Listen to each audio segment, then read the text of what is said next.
So the decision was made to turn around and hightail it out of there. Big storm was brewing. We were already in a whiteout situation. The wind was picking up. Temperature was dropping. We turned this thing around and we started heading back to the lower hut, which at this point was somewhere in the neighborhood of 6 hours, 7 hours drive away. And we knew it was going to be a long day at this point. Everybody sort of got into their mindset that this was it, and we started driving. And coming back was just as hard as going. It was no easier. Yeah, I think the worst part is when it's like it's not like just driving. Again, 5 kilometers does not seem that far, but when you're literally, you don't know if you're kind of on top of that icy, because Right. it was like the hard ice, and then there was powder, and then a little bit of that crust. So you just kept, even with the tractor tires, you still kept just inching along. So we would go maybe you would get it up to 5 kilometers per hour, 5 miles per hour, and then it would go clunk, and then at a standstill, then you have to put low gear, and then it would be like this. And to reverse out, back in and around, and so it took forever, and then 14 hours in the car. At 6 o'clock at night, we heard this loud clunk coming out of the back left tire and back left wheel, and broke the axle. And so at that point, a new set of concerns start creeping into your head. It's now 6 o'clock at night. We're on a glacier. There's a massive storm coming in. We're already in a whiteout situation, and we've got a broken axle. And so how do you sort of get your head wrapped around that, and what do we do? So we did a couple things. The first thing was Gumi started working on the axle, pulling it apart. Had to drill the pins out. Obviously, all of this takes time. Fingers are getting conditions.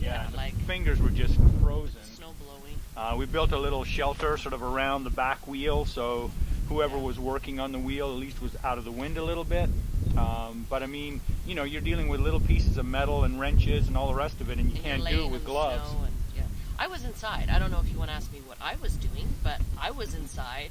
I was thinking about opening up one of those bottles of wine at one point, but I did thought I should be there for you guys and support you. Thank you. I think I handed you a couple of raisinets, chocolate raisinets, in between there, a couple cookies, but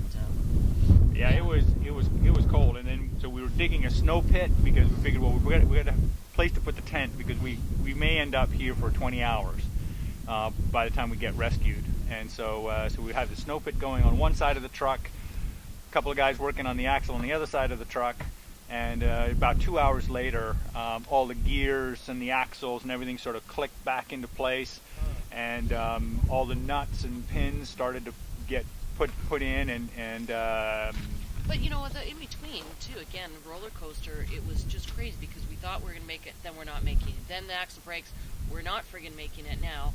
And then it's like, well, we almost got those pins in there, and I'm hopeful, still praying, and then I go around the back and he goes, it's not looking good. But at least, our guide actually had the emergency calls in. I think that was encouraging, and he was back up, and this guy knows his business. So, I mean, the fact that he, that he had that backup, and kind of, I think it's kind of a prideful thing. I mean, this guy, he's the one that rescues people all the time. I mean, he's up here all the time. You know what I mean? So that was scary. I guess for me, I was thinking, okay, there's a little dramatics here, besides the fact that we can't see outside the windshield for 10 hours. But when that axle broke, and he's like, I could tell he had some concern. And then when he was actually phoning the backup rescue, it's like, listen, I'm going to try to fix this thing, but if it's not going, like, you guys are going to have to, we're going to have to hunker down here. Yeah, and when I was so proud, And again, that storm was rolling in, so we didn't know when the rescue guys were going to show up. It was freaky. But, prayers answered. We, by 7:30, 7:45, we started rolling down that hill, and at some point, night set in, and it was actually easier to navigate by night because the whiteout is zeroed out. So basically, with all the lights that the truck has, you can actually see the snow, and even though it was blowing snow and so on, we could see our old path, and it was way easier. At some point, we were even driving like 25, 30 kilometers an hour, compared to the 1 or 2 kilometers an hour we were doing on the way up. Yeah, but that was right at the end. And then I liked the part where we had to go across that river, because getting there was freaky. But then, then that's when you got out, and because when we first arrived, like it was a big jog down. Yeah, the front wheels went right in. So on the way back, that was freaky. So tell them about. I mean, and that was down into this hole.